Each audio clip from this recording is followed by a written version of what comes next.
बिहार में अचानक से लोगों के बैंक खाते में कहीं से पैसा आने की खबरें चर्चा का विषय बनी हुई हैं। पहले खागड़िया में एक व्यक्ति रंजीत दास के खाते में 4.5 लाख रुपए क्रेडिट होने का मामला सामने आया, जिस पर रंजीत ने कहा कि प्रधानमंत्री नरेंद्र मोदी ने उनके खाते में ये रुपए भेजे हैं और उसने वो पैसे चुपचाप निकाल लिए। बाद में पता चला कि ये पैसे बैंक की गलती की वजह से उसके खाते में जमा हो गए थे।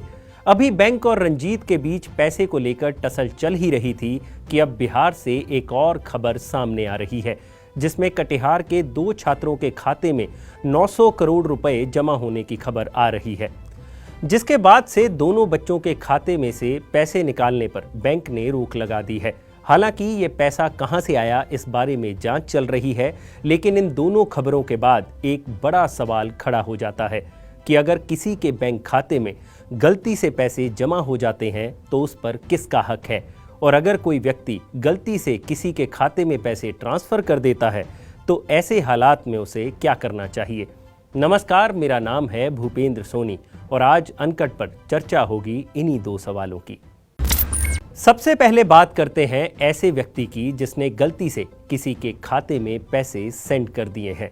ये गलती 2 तरह से हो सकती है। पहली, किसी बैंक एम्प्लॉय की तरफ से जो चेक या फिर ड्राफ्ट को गलती से किसी और के खाते में डाल देता है, और दूसरा, अगर कोई खुद ही ऑनलाइन ट्रांसफर गलत बैंक अकाउंट में कर देता है। ये दोनों मिस्टेक्स ही काफ़ी आम है। बैंक में रोज़ाना लाखों करोड़ों की ट्रांजैक्शंस एक खाते से दूसरे खाते में घूमती रहती हैं। ऐसे में बैंक एम्प्लॉय की तरफ से ऐसी मानवीय गलती होना काफ़ी आम बात है।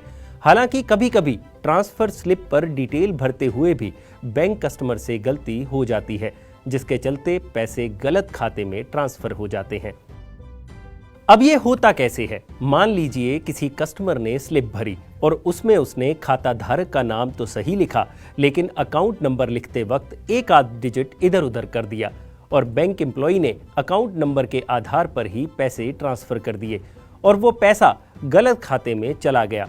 अब ऐसी स्थिति में अगर कोई कहे कि गलती तो सिर्फ ग्राहक की है जिसने गलत खाता नंबर दिया, तो ये पूरा सच नहीं है, क्योंकि बैंक एम्प्लॉय की ये ड्यूटी बनती है कि वो खाते के नंबर के साथ साथ खाते का नाम भी चेक करे, यानी पूरी डिटेल क्रॉस चेक करे कि कहीं कोई मिसमैच तो नहीं।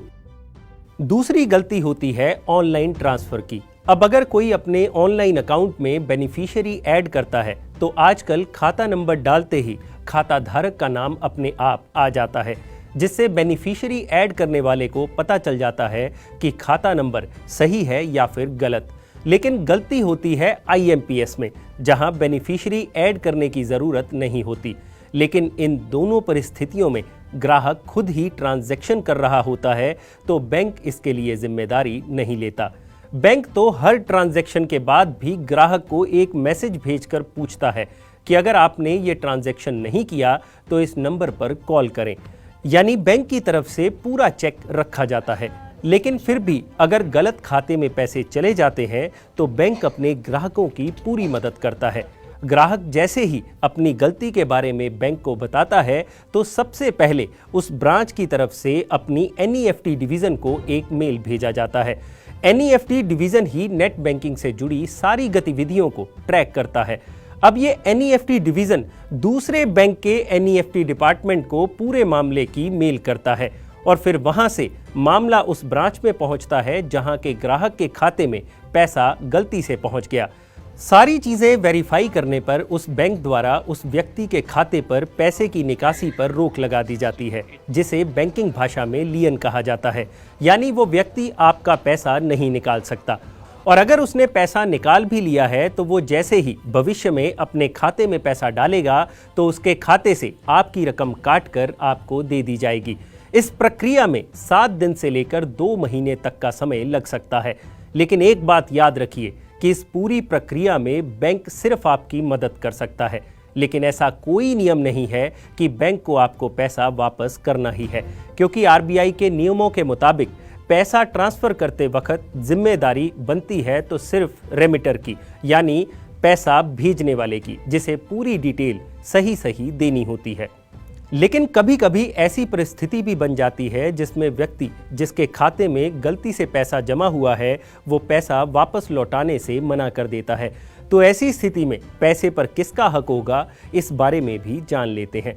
ऐसी स्थिति में बैंक उस ग्राहक पर कानूनी कार्रवाई का दबाव बना सकता है, लेकिन अगर ये केस कोर्ट में जाता है तो फिर ग्राहक को ही वकील करना होगा और ये प्रूव करना होगा कि गलती से उसने पैसा उस व्यक्ति के खाते में जमा कराया है। उस व्यक्ति पर चोरी या फिर गलती से खोई संपत्ति की चोरी के तहत केस दर्ज किया जा सकता है। ऐसी स्थिति में आपको पैसे मिलने में थोड़ा और वक्त लग सकता है और वकील की फीस का खर्च अलग होगा। जाते जाते एक बात और, अगर आपने किसी के खाते में गलती से पैसे डाल भी दिए हैं तो बैंक को इत्तला करने की कोई टाइम लिमिट नहीं है। आप जब चाहें बैंक में इस बारे में जानकारी दे सकते हैं, लेकिन जितना जल्दी करेंगे उतना बेहतर होगा। बाकी एक बात याद रखिए, सावधानी हटी दुर्घटना घटी। यानी कोई भी पैसे से जुड़ा लेन देन करते वक्त आपको सावधानी से काम लेने की ज़रूरत होती है। अगर आपको ये वीडियो पसंद आया हो तो इसे लाइक और शेयर ज़रूर करें। और हाँ, जानकारी से भरे ऐसे ही और वीडियोस देखने के लिए आप सब्सक्राइब कर सकते हैं हमारा चैनल अनकट।